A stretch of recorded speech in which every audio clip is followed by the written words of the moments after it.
Cut lang natin to. Portion.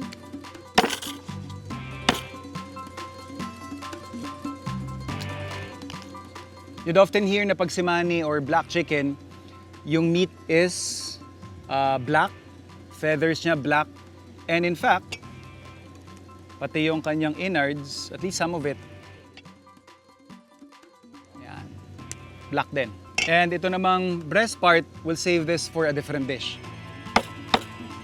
Sear na natin yung ating chicken.